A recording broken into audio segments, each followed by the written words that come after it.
మంచిదండి. ప్రభునందు ప్రియ దేవుని పిల్లలైన మీ అందరికీ ప్రభువైన యేసు క్రీస్తు వారి ఘనమైన నామములో వందనాలు తెలియపరుచుకుంటూ ఉన్నాను. దేవుడు మిమ్మల్ని అందరినీ దీవించునుగాక. ఆమేన్. ప్రియులారా, యేసయ్య సమయం అనే ఈ కార్యక్రమం ద్వారా మీ మధ్యకి రావటానికి దేవుడు మాకెంతో కృప చూపుతూ ఉన్నారు. మీరు వింటూ ఉన్న వర్తమానాలు బట్టి మేమెంతో సంతోషిస్తూ ఉన్నాం. ఈ వర్తమానాలు మీరు వింటూ బలపడుతూ మరి కొంతమందికి పరిచయం చేయాలని మేము ఆశిస్తూ ఉన్నాం, కోరుతూ ఉన్నాం. ప్రియులారా, ఈ సమయంలో నేను మీతో చెప్పాలనుకున్న వాక్య భాగము ఏమిటనంటే, యేసు ప్రభువారి లోకంలో జీవించినప్పుడు ప్రజలు ఎలా ఉంటూ ఉండేవారు అని అంటే నటిస్తూ ఉండేవారు. వేషధారణ. ప్రియులారా, ఆ వేషధారణ నటించటం అంటే ఏంటనంటే పైకి మంచిగా కనపడుతూ అంతరంగంలో ఎదుటి వ్యక్తికి అపాయం చేయటం. అది యేసు ప్రభు దినాలలో చాలా ఎక్కువగా ఉండేది. అప్పుడే కదండి, ఇప్పుడు కూడా అలాగే ఉన్నారు. అప్పట్లోనే అంత దారుణంగా మనుషులు నటించేవారుగా ఉంటే, ఈ రోజుల్లో మరీ ఎక్కువగా నటించేవారు ఎక్కువైపోతూ ఉన్నారు కదండి. తల్లి తండ్రుల దగ్గర పిల్లలు నటిస్తూ ఉన్నారు. మా అంత మంచి పిల్లలు లేరు అన్నట్టుగా పిల్లలు నటిస్తూ ఉన్నారు. ఈ నటన ఒకరోజు తేలిపోద్ది. నటన అనేది ఎప్పటికైనా బట్టబయలు అవ్వక మానదు. భర్త దగ్గర భార్య నటిస్తూ ఉంది, భర్త దగ్గర భార్య, భార్య దగ్గర భర్త నటిస్తూ ఉన్నారు. నిజమైన ప్రేమను చూపించలేకపోతూ ఉన్నారు చాలామంది. ఎక్కువ శాతం మనం చూస్తూ ఉంటున్నాం లోకంలో.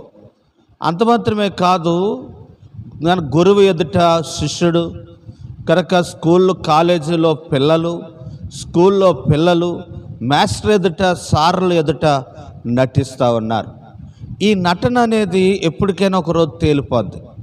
కాబట్టి అలా తేలక మునిపే మనము ప్రభు దగ్గరకు వచ్చి, యేసయ్యా ఇంతకాలం నేను నటించాను, నన్ను క్షమించు ప్రభా అని ప్రభుని అడిగితే ఆయన మనల్ని క్షమించి మనల్ని ఒక నూతన వ్యక్తులుగా, అనేక మందికి ఆశ్రదకరమైన వారిగా దేవుడు మనల్ని చేస్తానని దేవుడు వాగ్దానం చేస్తూ ఉన్నారు. బైబిల్ గ్రంథంలో కొంతమంది నటించి దానివల్ల ఎంతో నష్టాన్ని తెచ్చుకున్నారు. వారు ఎవరో మీకు నేను వివరించాలని నేను అనుకుంటూ ఉన్నాను. ప్రియులారా, ఒకసారి ఒక్కొక్క ఆయన పావురాయలు పెంచుకుంటూ ఉన్నాడట. చాలా పావురాయలని పెంచుకుంటూ ఉన్నాడు ఆయన. ఉదయం సాయంత్రం వాటికి జొన్నలు మేత వేస్తూ ఉన్నాడు. పావురాయలని వచ్చి తింటూ ఉన్నాయి. పావురాయలని వచ్చి తింటూ ఉంటున్న సమయంలో ఒక కాకి చూసిందంట. రే, నేను ఎంతో కష్టపడితేనే కానీ నాకు ఈ మేత దొరకటలేదు, కానీ పావురాయలకి చాలా సులువుగా మేత దొరికేస్తూ ఉంది. కనుక ఎందుకని అనంటే, నేను నల్లగా ఉన్న వాళ్ళనే కదా, కాబట్టి నేను తెల్లగా మారాలి, ఆటలతో పాటు నేను మేత వేయాలి అని చెప్పి కాకి ఏం చేసిందనంటే, ఒకరోజు ఎక్కడో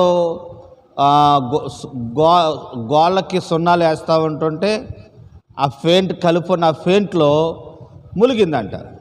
ములిగితే నల్లగొండ కాస్త ఆ తెల్ల పెయింట్ అంటుకున్నప్పుడు ఆ కాకి ఏమైందనంటే తెల్లగా మారింది. ఇప్పుడు పావురంలాగా ఉంది. కనుక పావురేలాగా ఉన్న ఈ కాకి పావురేల గుంపులోనికి వెళ్ళి మేత మేస్తూ ఉంది. మేత మేస్తూ ఉంటుంటే ఆ పావురాలన్నీ అనుకుంటున్నాయి ఏమనంటే, ప్రియులారా, మనకి పెద్ద నాయకుడు వచ్చాడు అని అవన్నీ కూడా భయపడిపోతూ ఉన్నాయి. దాని ముక్కు చూస్తుంది, కాకి ముక్కుకి ఈల ముక్కుకి చూస్తుంటే మన ముక్కు ఏం చిన్నగా ఉంది, దాని ముక్కు పెద్దగా ఉంది. దాని నడక భలే రాజుగారిలాగా నడుస్తుంది, కనుక మనకంటే పెద్దగా ఉంది కాబట్టి అది మనకు రాని రాజు లాంటిది అనుకొని వారు సర్దుకుపోతూ ఉన్నారు. కనుక అలాగుంటూ ఉంటుండగా ఆ పావురముగా మారిన కాకి పావురాలని భయపడుతున్న సందర్భంలో ఒక రోజున సడాలని వర్షం వచ్చేసింది. దడదడ వర్షం కురిసేసినప్పుడు ప్రియులారా కాకికున్న ఆ రొంగు కాస్త ఏమైందనంటే పోయింది. పోయిన తర్వాత అప్పుడు ఆ పావురాలన్నీ గుర్తించి, ఎంతకాలం నువ్వు వేషం వేసుకుని వచ్చి మా మేతంతా తినేసావా అని చెప్పి పావురాలన్నీ కలిసి ఆ కాకిని తవ్వురేసినాయి. ప్రియులారా, కాకి పావురంలాగా ఉందాం, జీవితకాలం అంత ఇలాగే మెసులుకుందాం అనుకుంది, కానీ దాని వేషం ఏమైందనంటే ఒకరోజు బట్టబయలైపోయింది. ఈరోజు మన వేషం కూడా ఒకరోజు బట్టబయలైపోక మునిపే మనము ప్రభు దగ్గర ఒప్పుకునే వారంగా ఉండాలి అని ప్రభు పేరట మీకు మనవి చేస్తూ ఉంటున్నాను. దేవుని వాక్యంలో మనం చూసినప్పుడు ఆదికాండం 27వ అధ్యాయం, ప్రియులారా, ఆదికాండం 27వ అధ్యాయము 18వ వచనంలో మనం చూస్తే అక్కడ ఒక సందర్భాన్ని మనం చూస్తూ ఉంటున్నాం. ఏమిటి ఆ సందర్భం అని అంటే, అక్కడ మనం గమనించినప్పుడు ప్రియులారా, దేవుని వాక్యం మనం గమనిస్తే ఇస్సాకు అనే ఒక ఆయన ఉన్నారు. ఆయనకు 2 కుమారులు. ఒక కుమారుడి పేరు యాసావు, ఇంకొకటి పేరేమో యాకోబు.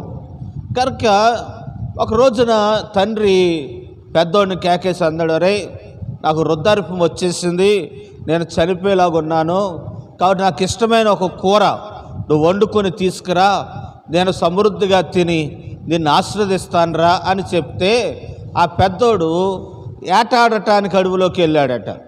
కనుక ఏటాడి వచ్చే లోపల ఇంటిలో ఉన్న తమ్ముడు ఏం చేశాడనంటే చక్కని కూర వండించుకొని అన్నకలాగా తయారయ్యి, అన్నకలాగా వేషం వేసుకొని, అన్నకలాగా అన్నబట్టలు వేసుకొని తండ్రి దగ్గరికి, తండ్రికి ఇష్టమైన కూర పట్టుకుని వెళ్ళాడు. ప్రియులారా, వేషం వేసుకుని వెళ్ళాడు అన్నలాగా.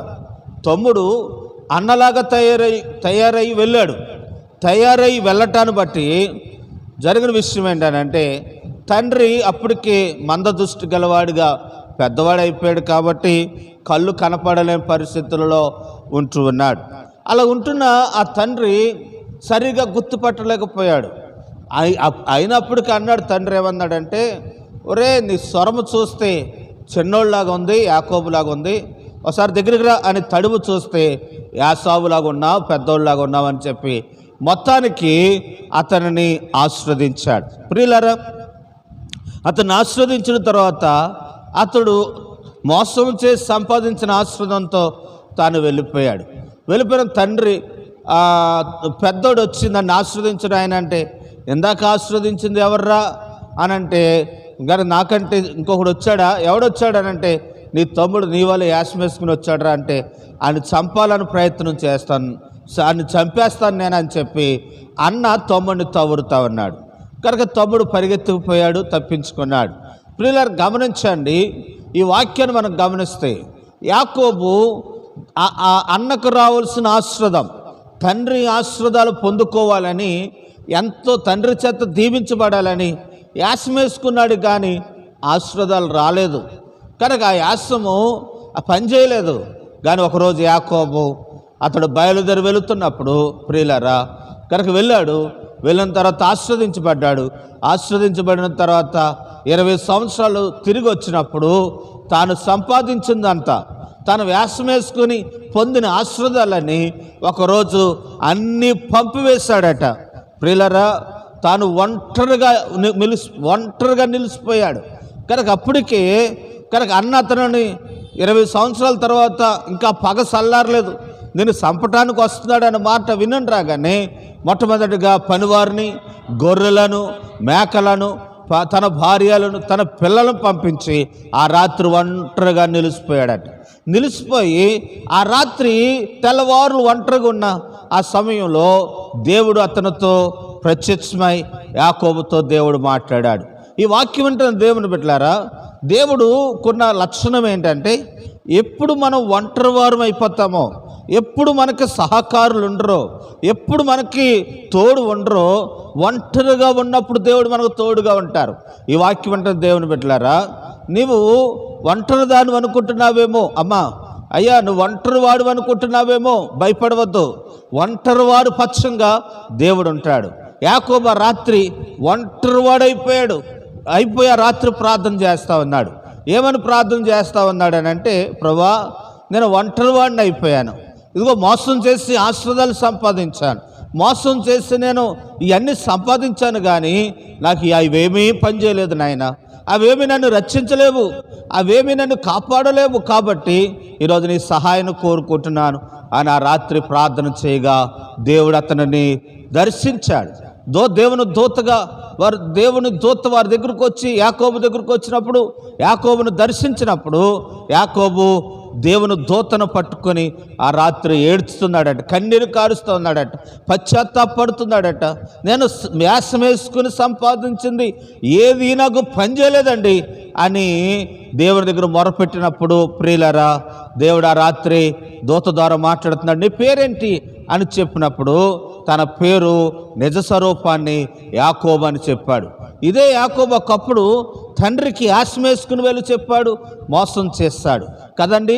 అదే యాకోబు ఇప్పుడు నిజ దేవుని దగ్గర దేవుని దూత ఎదుట తన పాపమును, తన శాపమును, తాను నడుస్తున్న విధానమును ప్రభు దగ్గర ఒప్పుకుంటూ ఉన్నాడు.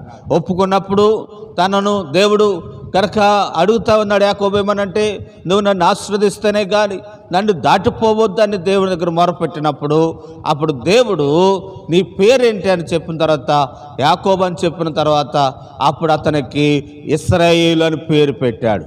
ప్రియులారా, తన జీవితం మారింది. అంటే ఈ వాక్య భాగాన్ని మనము అన్వయించుకుంటే, మనము అవగాహన చేసుకుంటే ప్రియులారా, తను ఇంతకాలము యాసముతో బతికిన బతుకు ఈరోజు ఇశ్రాయేలుగా మారింది. ఇశ్రాయేలు అన్న మాటకు దేవుని వెంబడించువాడని, ఇశ్రాయేలు అన్న మాటకు దేవుని చేత పోరాడి గెలిచిన వాడని. కాబట్టి ప్రియులారా, ఇశ్రాయేలు అని పేరు మారినట్లుగా ఇంతకాలం యాసదారుగా ప్రవర్తిస్తున్న మన యాసదార బతుకు మారాలి. ఎంతకాలం బాబు నీ యాసదార బతులో ఉంటావు? దేవుని మందిరానికి వెళుతూ ఉన్నావు, తాగుడు తాగుతూ ఉన్నావు. దేవుని మందిరానికి వెళుతూ ఉన్నావు, సిగరెట్ కాలుస్తూ ఉన్నావు. దేవుని మందిరానికి వెళుతూ ఉన్నావు, సంఘ పెద్దగా ప్రవర్తిస్తూ ఉన్నావు, నీ పనులను మానటలేదు. కాబట్టి నీ యాసదారణ ఒకరోజు తేలిపోద్ది. తేలక మునిపే యాకోబు వలె ఆయన పాదాలు పట్టుకుంటే, యాకోబు వలె దేవుని సన్నిధానంలో అంగలారుస్తే నీ జీవితాన్ని ఇశ్రాయేలుగా మారుస్తాడు, నీ జీవితాన్ని ఆస్వాదకరంగా మారుస్తాడు, నీ జీవితాన్ని ఆస్వాదపరంగా దేవుడు చేస్తానని దేవుని వాక్యము సెలవిస్తూ ఉంది. ప్రియులరా, యాకోబును మార్చిన దేవుడు, యాకోబును దర్శించిన దేవుడు ఈరోజు నేను దర్శించడానికి సమర్థుడనే విషయాన్ని మీకు తెలియపరుస్తున్నాను. కాబట్టి దేవుని ఎదుట మన యాసధారణ ఈరోజు ప్రభు దగ్గర మనం సరి చేసుకోవాలి. 1, 2 మనం గమనిస్తే న్యాయాధిపతుల గ్రంథము 16వ అధ్యాయం, న్యాయాధిపతుల గ్రంథము 16వ అధ్యాయము 15వ వచనం నుండి మనం చదివితే ఇక్కడ ఒక సందర్భాన్ని మనం చూస్తాం. ఎవరనంటే సంసోను అని ఒక ఆయన ఉన్నాడు. సంసోను చాలా బలవంతుడు. అతను బలం ఎక్కడుందనంటే దేవుడే అతను బలవంతుడిగా చేశాడు. ఎందుకనగా ప్రియులరా, తాను ఇశ్రాయేలుల కొరకు రక్షణకరమైన వాడిగా అతడు ఉండటానికి దేవుడు అతనిని పుట్టించగా ఆయన చేసిన పని ఏంటనంటే ఫిలిష్తీయుల దేశానికి వెళ్ళిన తర్వాత అక్కడ ఒక అమ్మాయిని చూశాడు. ఆ అమ్మాయిని ప్రేమించాడు. ఆ అమ్మాయి ప్రేమించింది కానీ ప్రేమ నటించింది. ప్రేమలో నటన కనుక ఆమె ప్రేమించడానికి కారణం ఏంటనంటే ఆమె ప్రేమ వేషధార ప్రేమ, నటన ప్రేమ. ఎందుకనంటే ఫిలిష్తీయుల దేశానికి సంశయాన్ని పట్టించడానికి యాసధారం ప్రేమ నటించింది కదండి. ప్రియులారా, ఆ దెలీలా అనే ఆమె ప్రియులారా ఆ సంశయాన్ని పట్టించడానికి ఫిలిష్తీయుల పక్షంగా శత్రువు దేశానికి వెళ్ళటమే తప్పు, ఆ అమ్మాయిని ప్రేమించడం తప్పు. ఆ అమ్మాయిని ప్రేమించడం ద్వారా ఆ అమ్మాయి నటించి సంశయాన్ని సావుకు కారణమైంది. ఎంత బలవంతుడండి! సింహాన్ని మేకపిల్లను చీల్చివేసిన సంసోను, ఒకేసారి 1000 మందిని చంపగలిగిన సంసోను, కనుక బలవంతుడు. తాళ్ళను తెంపివేసిన సంసోను, గొలుసులతో కట్టగా తెంపివేసిన సంసోను నటనలో పడి మోసపోయాడు, నటన ప్రేమలో పడి మోసపోయాడు. ఈరోజు అమ్మాయి, పాప బాబు, మీతో ఈ మాట చెబుతా ఉన్నాను. కనుక ఈరోజు ప్రేమలు ఎలాగున్నాయనంటే నటన ప్రేమల్లాగా ఉంటూ ఉన్నాయి కదండి.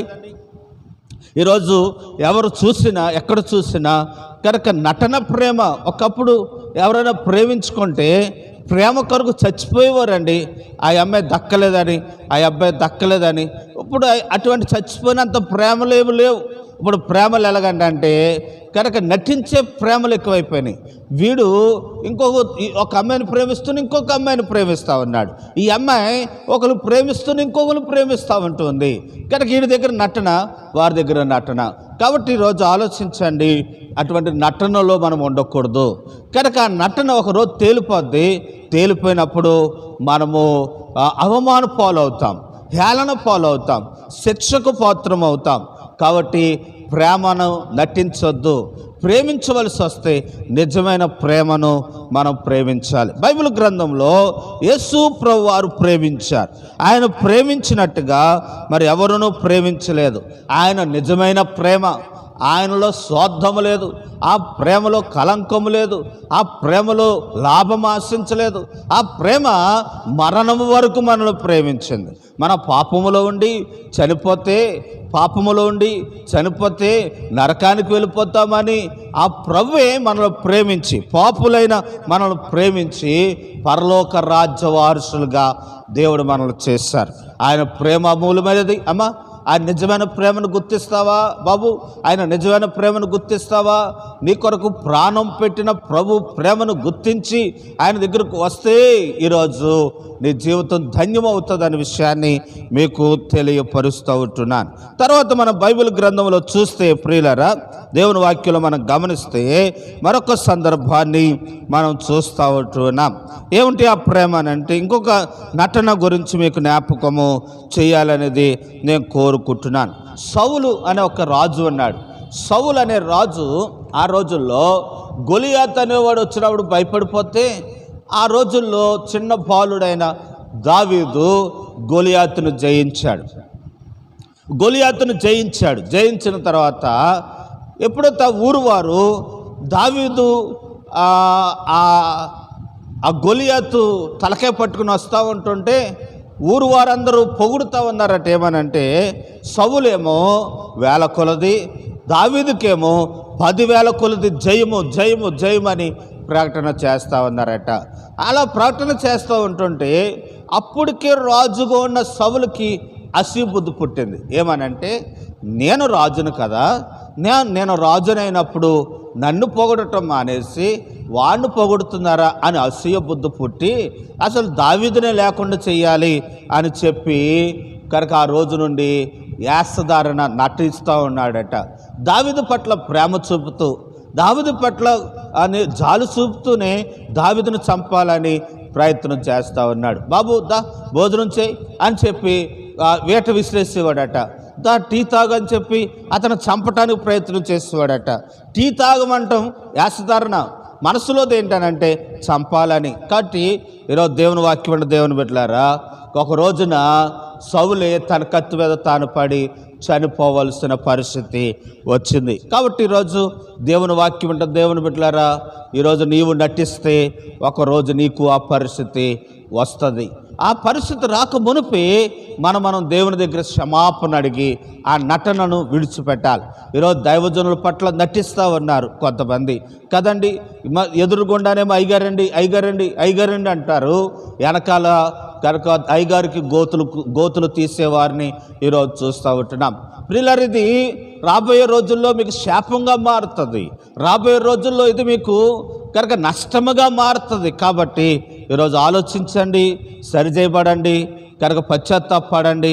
దేవుడు మనకి సహాయం చేస్తారు.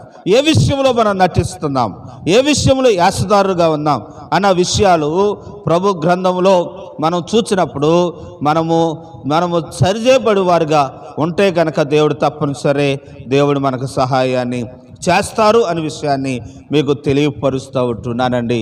ప్రియులారా, ఈరోజు ఆలోచించండి, ప్రభు మీతో మాట్లాడుతున్నాడు. కనుక ఏ యాస్తదారంలో ఉన్నారో అది ప్రభు దగ్గర ఒప్పుకొని నిజమైన పశ్చాత్తాపడితే దేవుడు మన జీవితాన్ని, మన బతుకును మార్చి ఒక నూతన వ్యక్తులుగా దేవుడు మనలో చేస్తాడు. అలా చేయగల దేవుడు మనకు సహాయము దయచేయనుగాక. ఆమేన్. ప్రార్థన చేసుకుందాం ప్రియులరా. ఈరోజు వర్తమానాన్ని సంపూర్ణంగా విని దైవాశీర్వాదాలు పొందాలి అని ప్రభు పేరట మీకు మనవి చేస్తూ ఉంటున్నాను. ప్రేమ నమ్మకం కలిగిన మా దేవా, పరిశుద్ధుడైన మా తండ్రి, కృప కలిగిన మా ప్రభువా, మీకు వందనాలు. ఎన్న వాక్యాన్ని నీరు కట్టి ఫలింపు చేయండి. ఎవరైతే విన్నారో వారి హృదయాలు ఫలింపు చేయండి. మీరు ఆశీర్వదించి మహిమను పొందమని ప్రార్థన చేస్తూ బిడ్డలను మీ చేతి కాపు చెప్పుకుంటూ యేసు ప్రభువు వారి పేరట అడిగి వేడుకుంటున్నాము తండ్రి. ఆమేన్. ఆమేన్. అందరికీ వందనాలండి. Praise the lord. దేవుడు మిమ్మల్ని దీవించును గాక. ఆమేన్.